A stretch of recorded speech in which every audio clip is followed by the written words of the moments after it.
Hi, my name is Victoria Malloy. I'm the Acting Manager of Policy and Strategic Issues for the Office of the Deputy City Manager, Infrastructure and Development Services at the City of Toronto. I'd like to welcome you to the Infrastructure Equity Panel. In starting off with an equity panel, I'd like to first give the Indigenous land acknowledgement. We acknowledge the land that we are meeting on is the traditional territory of many nations, including the Mississaugas of the Credit, the Anishinaabeg, the Chippewa, the Haudenosaunee, and the Wendat peoples, and is now home to many diverse First Nations, Inuit, and Métis people. We also acknowledge that Toronto is covered by Treaty 13 with the Mississaugas of the Credit.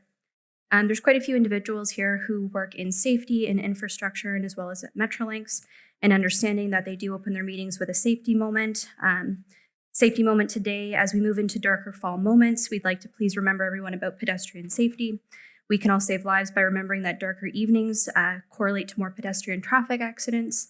In keeping with Vision Zero, we ask that you please ensure you're watching for pedestrians as you're driving, and if you are a pedestrian, to ensure you're aware of your surroundings or possibly consider reflective clothing. So as I said, my name is Victoria Malloy. I currently work for the DCM of IDS, and I'm here today on this panel. Just want to say, first of all, this panel is very important to all of us, recognizing our own privilege to be able to live in a place where we have access to safe drinking water, to transit, to priority transit projects. And we've put this panel together to discuss infrastructure and infrastructure planning through an equity lens and learn more about what our organizations are doing to build equitable public infrastructure. So with that, we can start off with some of our questions. So the opening question, I'm going to ask each of our panelists to introduce themselves and to give a 2-minute introduction to the work that they currently do on equity, and how does your workplace work with infrastructure projects that impact equity and fairness. So if you'd like to start off, Rowas.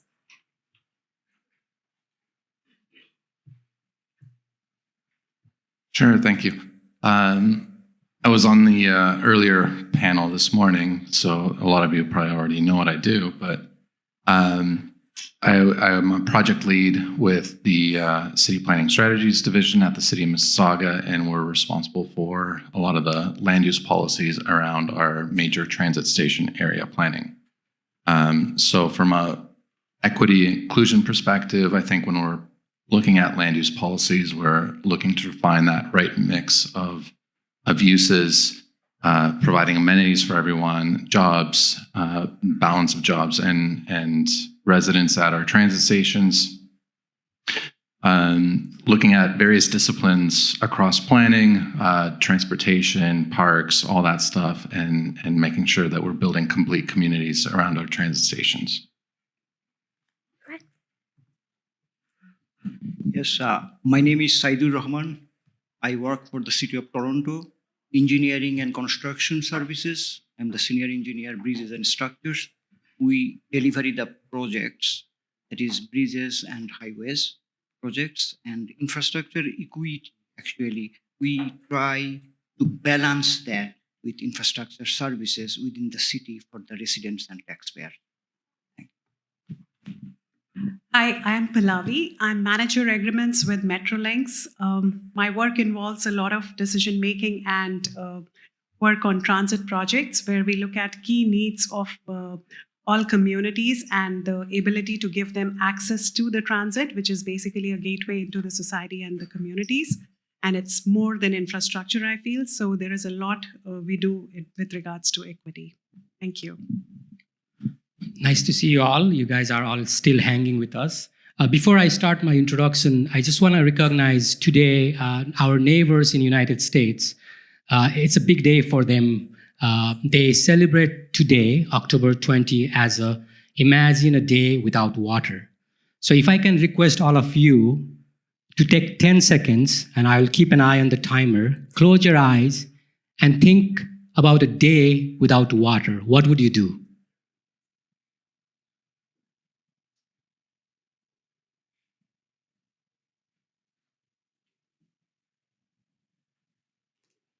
Thank you.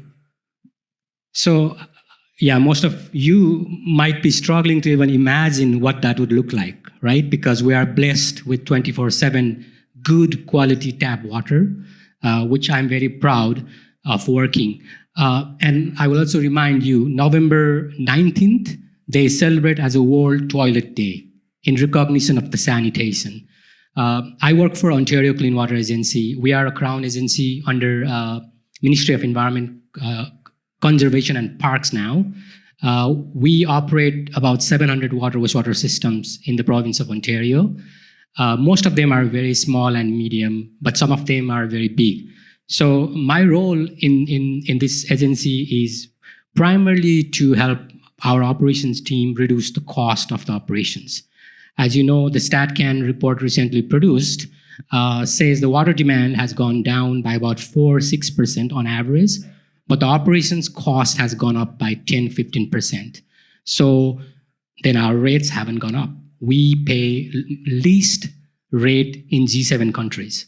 So you heard in morning panel, there's a lot of talks about billions of dollars needed to maintain this infrastructure.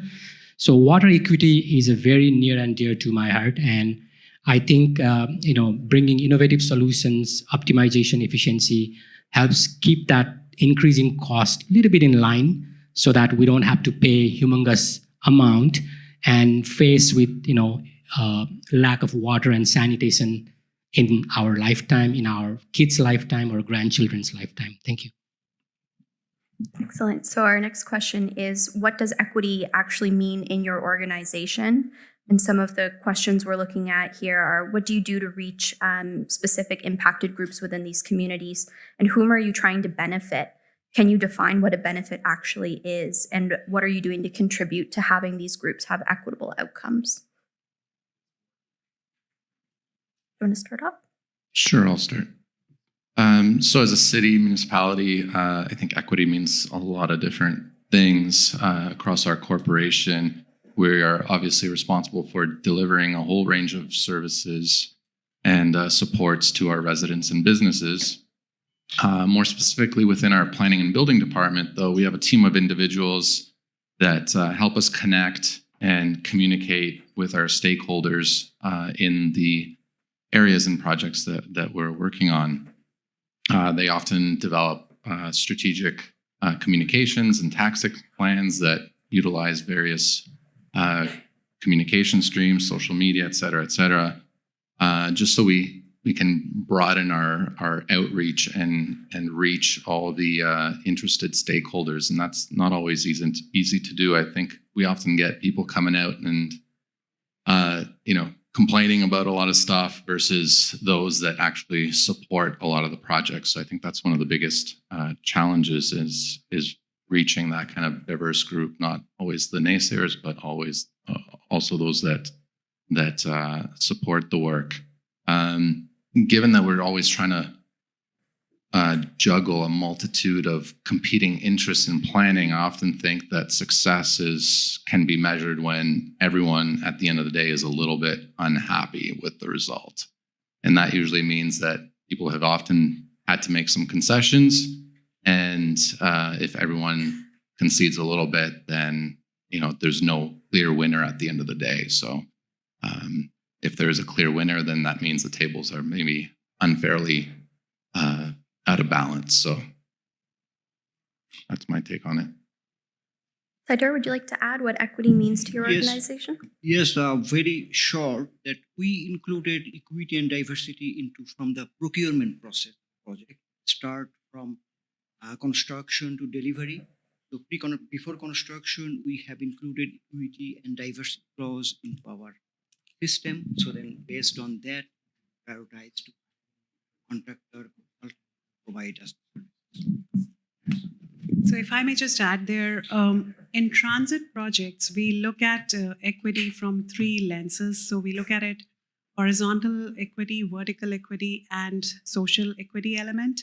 And while we know that we are trying to give access to transit to a lot of different communities, vulnerable, low income, color communities, and we try to also look at now fare structures. So in our projects, we are adding the social aspect element. We are also adding a fare structure, which is going to be one fare structure for the GTHA region. And in addition, we are changing the way we look at our measuring projects metrics. We are adding some aspects where we'll be looking at social elements there. So we'll be looking at how fair it is, how many people can access, how many people can afford. And in a nutshell, the business cases are going to have a social justice chapter, which is along with economic deliverability, operations. It's a new element, but it's a lens which we are going to use. So you're going to see a lot more of equity coming into picture in the projects, and we do very strong stakeholder engagement to make sure we are meeting the needs of diverse community. Thank you. Now, in the water side, we obviously equity is equity. We define it in a way, and just to not mix the word, I'm just going to read it. Equity refers to just and fair inclusion, a condition in which everyone has an opportunity to participate and prosper. So in terms of water equity, it only occurs when all communities have access to safe, clean, affordable drinking water and wastewater services, and these infrastructure are resilient in the face of climatic events. Now, there's a new term we also equally use in water equity, which is called water stress. Now, if you remember, Equalit went through months of drinking water crisis because of hydrocarbon penetration in the system. Recently, a city of 150,000 in US, Jackson, Mississippi, has a crisis. There's a lot of cities which never thought that a water main break in a downtown core will deprive them of a clean drinking water for almost 6 weeks. So it can happen, right? So we call it water stress. Water stress occurs when individuals and communities face difficulty in accessing water services. And it can include adequate access to drinking water, wastewater, and stormwater services for everyday needs for any reasons. You can have any excuses, but that's a definition. And California, the very rich state in the United States, is going through a water drought. You must have seen the news about Lake Mead going totally dry, and they are finding skeletons from many years ago. So we always assume that it can happen to us because we are rich. We live in a very rich city with a lot of revenue and infrastructure, but that's myth, and it can happen anytime. So we, and again, I don't have to remind you, we still have 31 boil water advisory in this province only, in Canada. And OCWA works with a lot of First Nations communities, and I've been personally to these communities, and it reminds me back my home country, Nepal, where I grew half of my age without drinking water and sanitation. So in our company, we work with these communities way in advance so that we can avoid this situation down the road. Again, few things we control, few things we don't control. Climatic events are something that is tremendously creating pressure to ensure everybody has equity and access to the water and sanitation. And Matt, did you want to introduce yourself? And then I'll just reiterate the question is what does equity actually mean in your organization, and how do you reach out to those communities? Thanks, everyone, and apologies for being, was it early? We started early. Okay. I was actually working on some work for some transportation equity policy development that needed to be submitted today so that we can consider it as part of the City of Toronto's work moving forward. So hopefully that's a good enough excuse for everyone. But my name is Matthew Davis. I'm manager of the Capital Projects and Program Unit in Transportation Services. For those that don't know, Transportation Services is the asset owner of all the streets and roadways and bridges. We work with Saidur's teams and ECS for project delivery. My particular unit is responsible for many things, but in the context of this discussion, setting the priorities for our capital program across all types of facilities. And one of the things that we have been focusing on for the last 3 years is incorporating equity into that prioritization process. So I'll stop with that as the introduction. In terms of what equity means to the city, that's a really broad question. I think you heard Saidur, he works for the city, and they have a definition. The city officially defines it as almost like a non-discrimination piece towards everyone, that all the protected groups in the Ontario Human Rights Code. That's not necessarily sufficient to say that because we're not discriminating, we're being equitable. So Transportation Services, we take a deeper dive into it, where we actually start looking at how our investments are being distributed across the city, understanding that there are parts of the city that have been underserved and underinvested in for transportation for years, not necessarily because of a racial bias or a low-income bias, but simply just because that's just what happened over the last 50 years. And what's ended up happening is that we now have areas that require significant upgrades in infrastructure, and we're trying to pinpoint those to make sure from a definition perspective that we provide equitable access to the transportation network for all. And equitable doesn't always necessarily mean equal or the same. So I think I'll leave it there. Thanks. Wonderful. So our next question for the panel is, how do you or your employer currently engage with equity-seeking communities?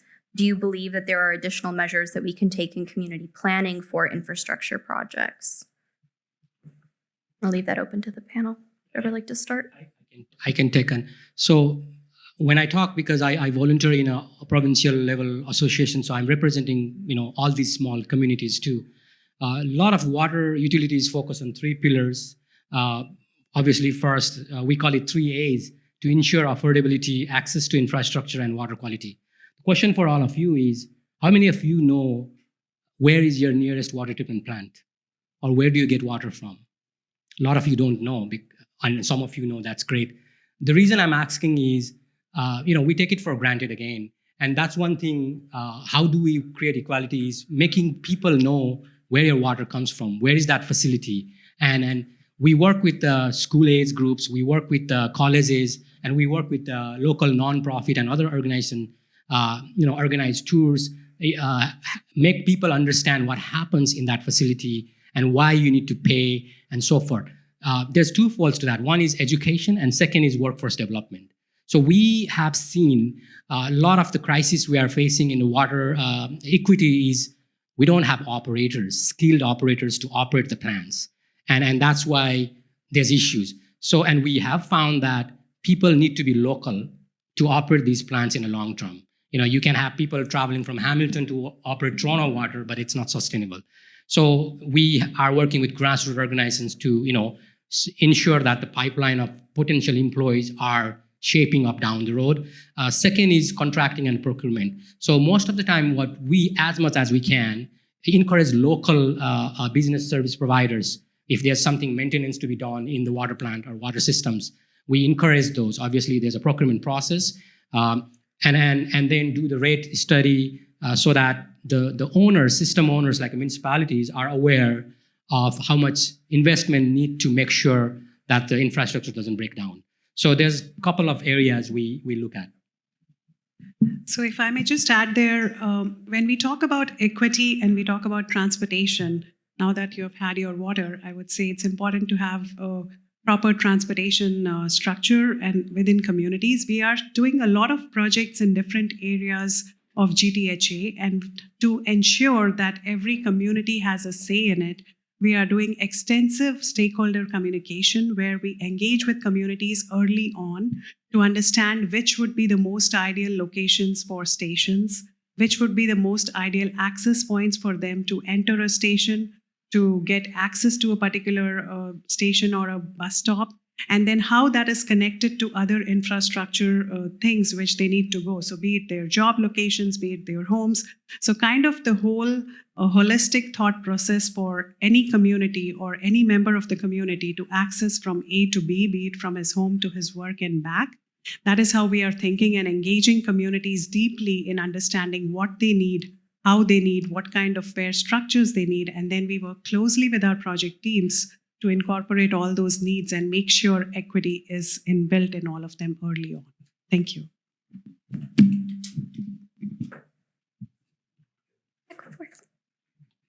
So that policy that I was telling you about that I was just writing before I got here, or at least the hook for the policy, so we can gather a bunch of other folks like city planning and TTC on board.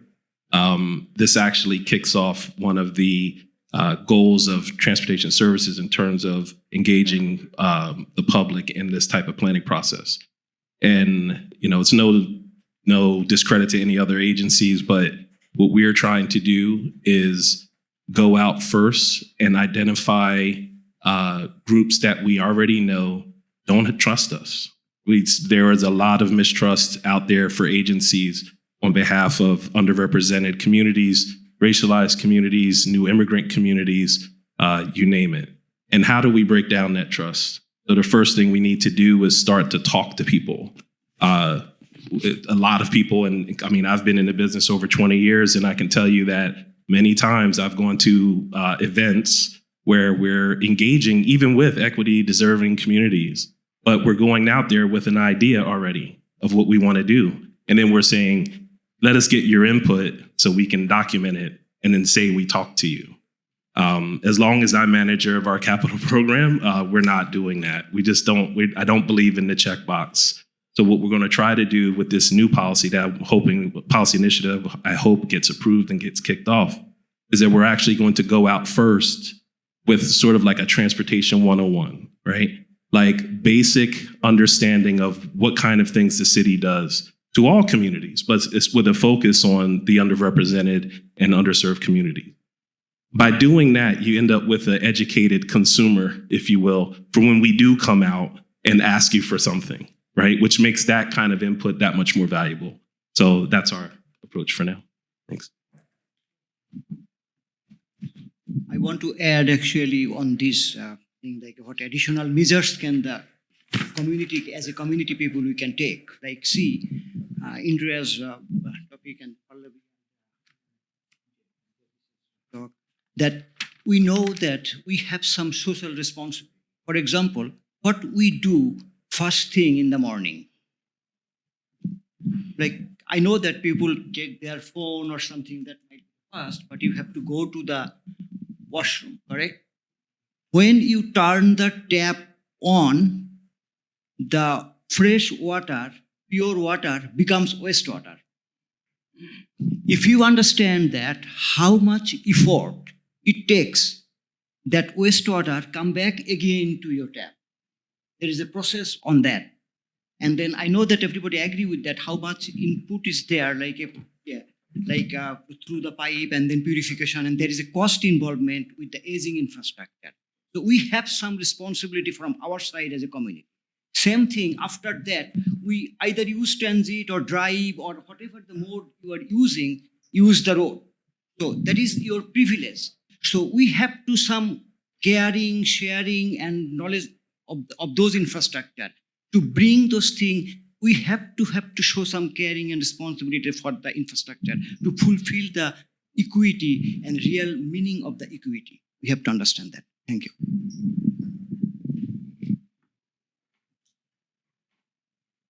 I don't have that much more to add to what's already been said. I think Matthew kind of took the words out of my mouth before I had the chance. But I think really just to emphasize what he said, empowering our local communities to be educated and knowledgeable about what it is that we are trying to do is really important, and having meaningful engagement, not just that checkbox. You know, it's how is my input going to affect this project? Are you actually going to listen to what we have to say? I think is really important. And in the past, I feel that engagements, you present some options, some information, boards, sway boards, and you check the box. Yes, we held 2 meetings and collected this feedback. Nothing really, gets incorporated into the plan. So really, looking at what it is that you're planning and doing, and how the community, which aspects are maybe open for change or input, and what aspects are maybe less flexible to be changed. So really communicating that to those stakeholders, to those consumers is really important. So our next question is, Canada and the US differ on mandated legislation that enforces measuring for inclusivity and equity in decision-making. How do you perceive this gap, and what measures are you or your organization taking to measure equity? And Pallavi, do you want to start us off? Sure. So I would just say that everything we all have said here kind of is the trigger point to actual policy, mandated policy development. And some of the members here are working on some of those policies where we are looking at other jurisdictions, we are looking at best practices worldwide, and also the social responsibility towards, getting equity inbuilt into everything. It is so common these days to hear fairness. I hear that word from my 4-year-old all the time. It's not fair. And I feel good because I didn't know that word at that age. So it's about understanding that you have to be fair in everything you are dealing with, everything you are working with, and it has to be distributed amongst people of different needs, vulnerabilities, ethnicities, religion, whatnot, but they all should have equal access to all the resources which are public, which is transit, which is infrastructure, which is water. So I think the key here is that the policy, even though it's not there, but as you can see, City of Toronto, Water, Metrolinx, we are all working with all of these things in mind, with policy so much in the back of it, that it being there is actually not impacting how we are working. But of course, it's the right direction and we need to keep doing work in that direction to get it mandated. I'll pass it to you. In the wastewater side, there's a very strict regulatory requirement around quality, right? We know that. And in terms of that, I think between US and Canada and Europe, we are on the same level, I would say. They are celebrating their 50 years of Clean Energy Act this week.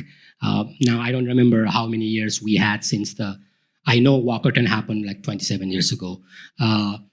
Now, in terms of infrastructure condition, Ontario has a good regulation, which the previous panel in the morning talked about. The KPI, the question about KPI is, as an agency, we try to position ourselves as a community-centered institution. Now, we do very simple activities, like we have a water buggy. As you know, we serve almost 180 municipalities out of 444. So we have a water buggy, really fancy, small trailer, but it's a water tank with number of taps. So we try to move that vehicle to every community events as much as we can. But we don't have a lot of those. We have about 10. And, we encourage people to drink from that facility.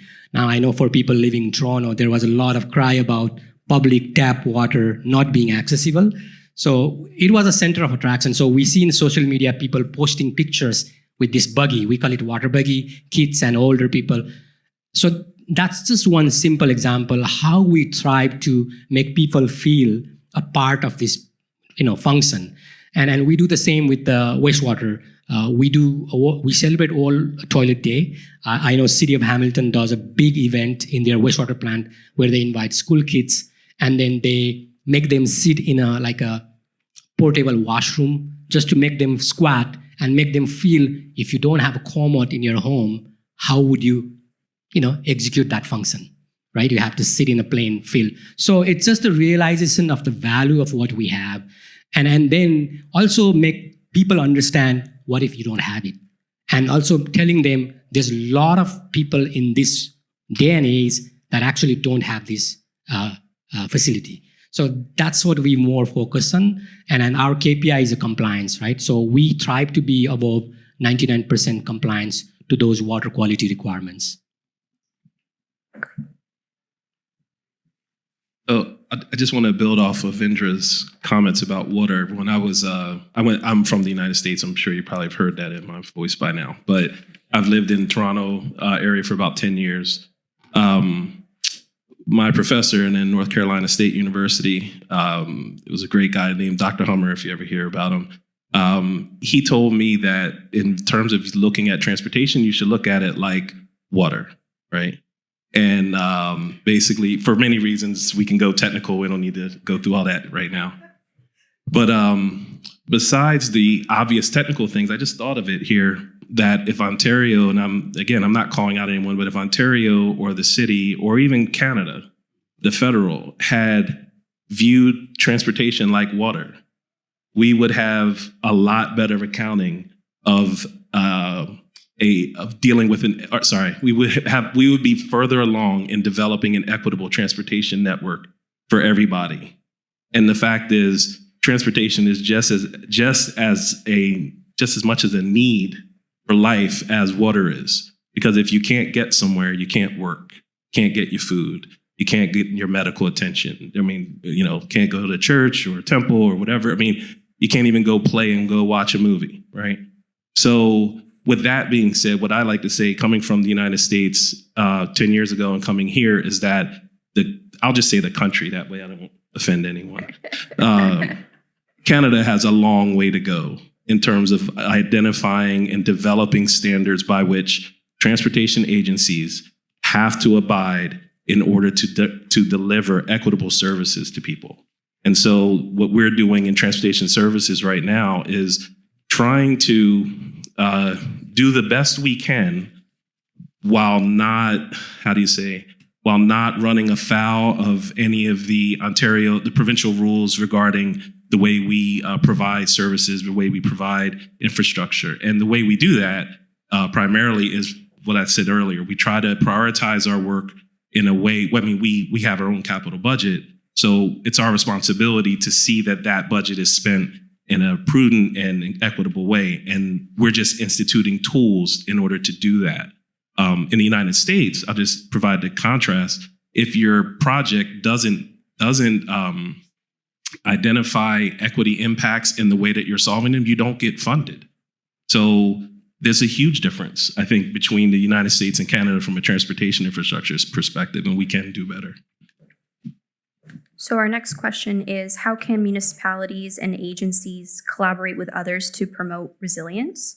And how can an equitable investment be made for more resilient infrastructure? And how does equity come into factor with that? So Dirk, do you want to start us off?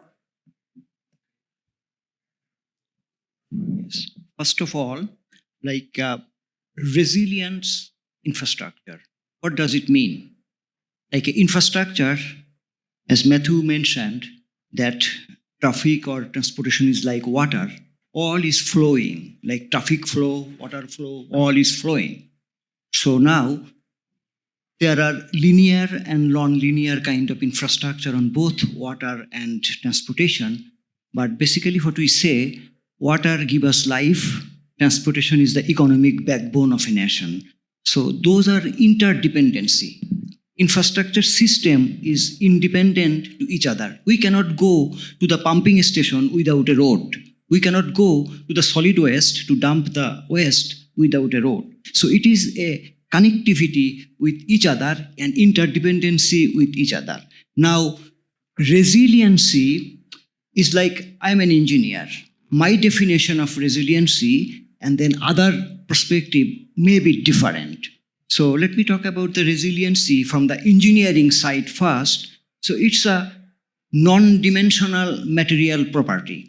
We understand that it is a very general physics that it is a resiliency is the ratio of its yield strength and the elastic modulus. So to simplify it, that if something put a load, how quick it can come back or regain its own original function. That is the resiliency. Now, also resiliency is we say that, this community is very resilient.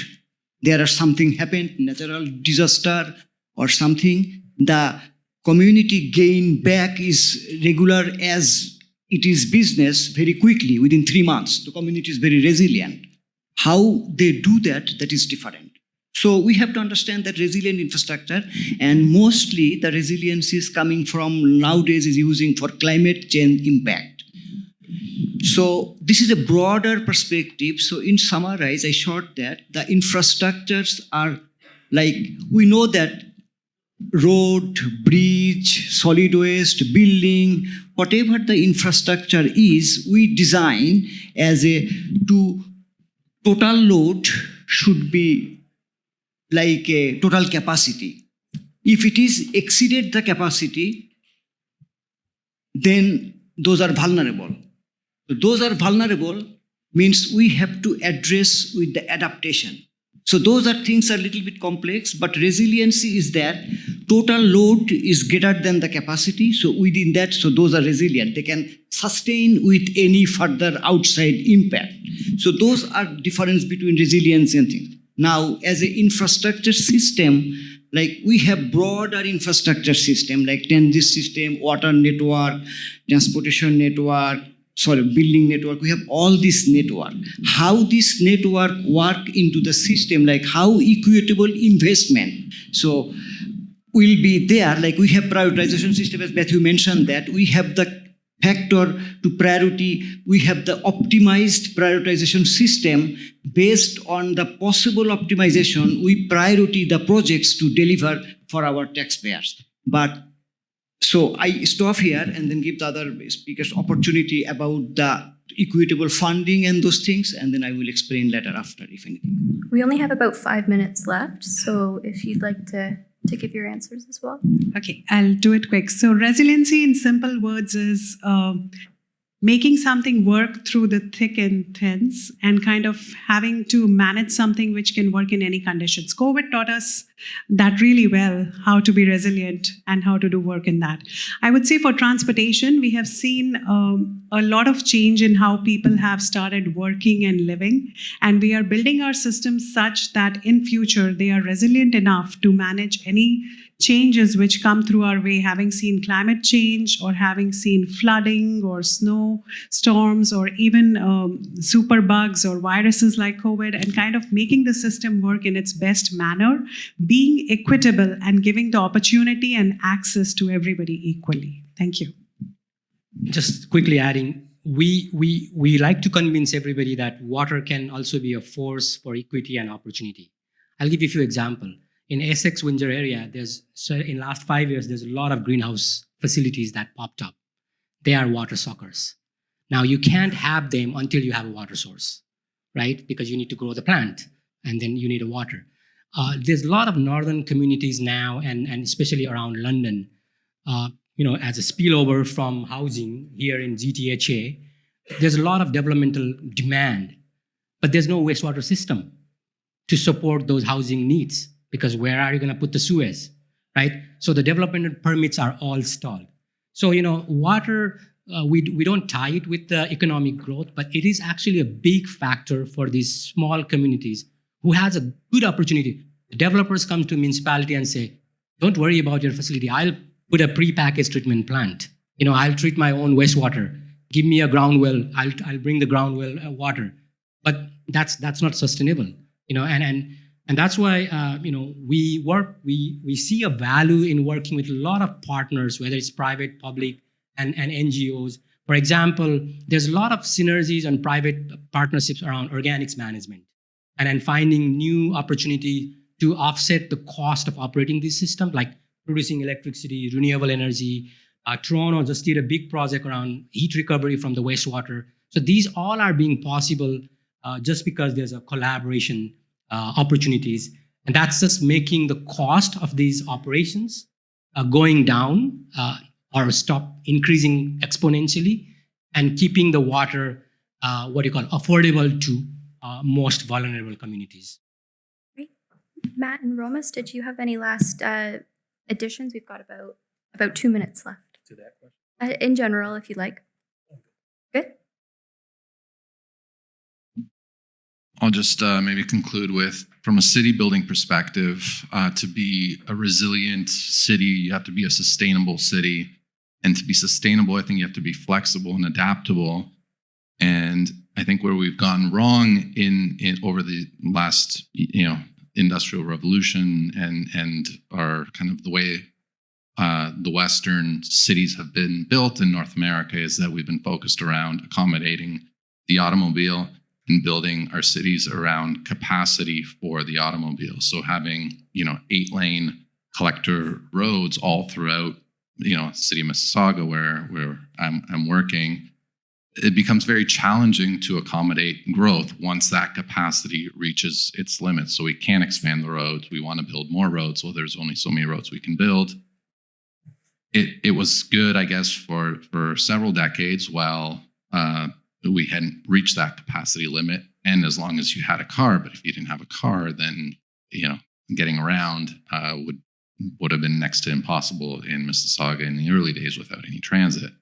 I think we really have to look at changing our habits, and that requires that's quite challenging when we've built cities around the automobile. Now we're trying to get away from that. And so I think there's a lot of work to be done around that.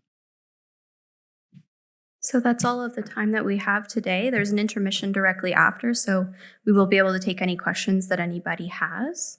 And with that, we have time. Can we take one question? Yes, if there's any questions from the audience from anybody. I see no hands. Okay, go ahead. I'm curious about, you've spoken, each organizations are enabling opportunities for kind of as a consumer or a user of the services. Curious about workforce development, what your organization are doing, bring people into the opportunity you're delivering. Yeah, That's a great question, and I came to it first because we have a lot of push from our HRs to have a very diverse group recruited, and that starts right from the college level and the university levels, where now we are going in colleges and universities and telling them what kind of programs we would like to hire and helping them build some of those programs.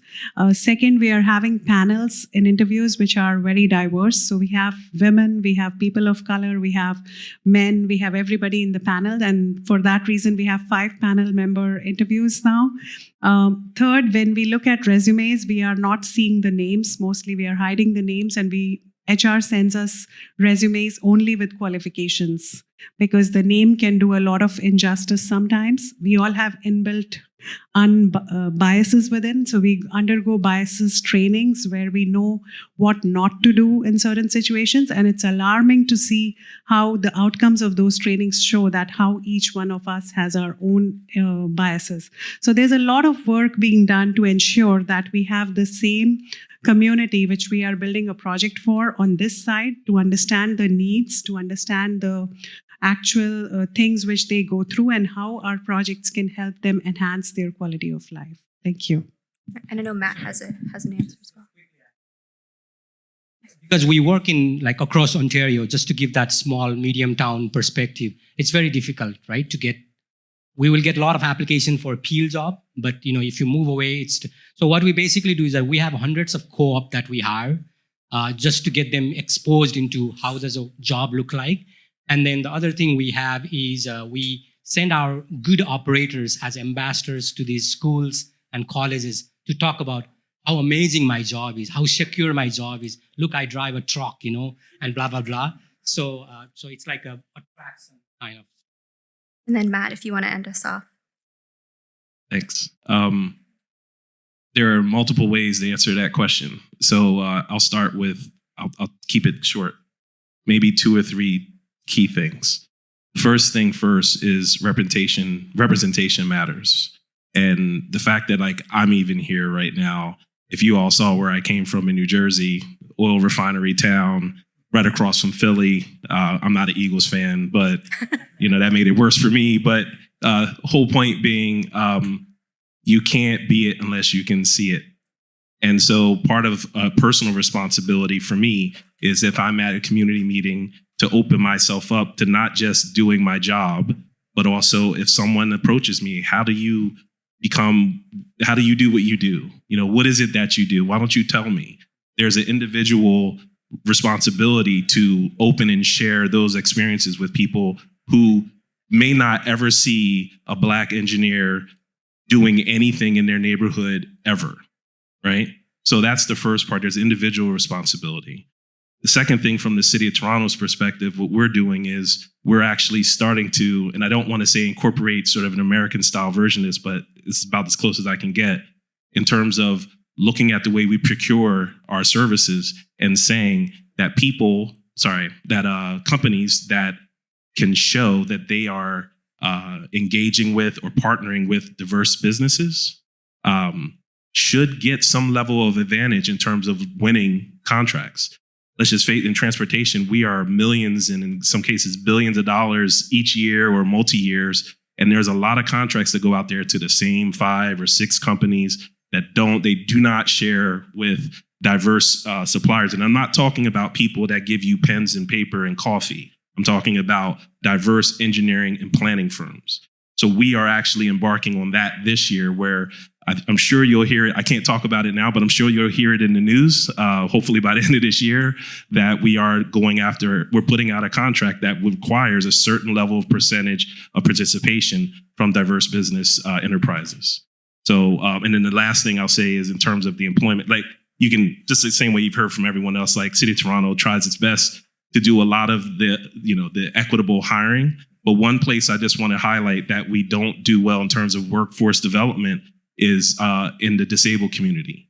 And that is something that me as a hiring manager, I need to make an explicit ask and direction to get folks who may not have all the different abilities of, standard average Joe to know that they should be comfortable in applying for a job and they'll get equal consideration. So I just wanted to voice those things. Thanks. And thank you for the extra couple of minutes of time. I'd like to thank all of the panelists for coming today and for everyone who came and sat and listened. If you do have any questions, we're all around and we're all available on LinkedIn as well. Thank you. Next up.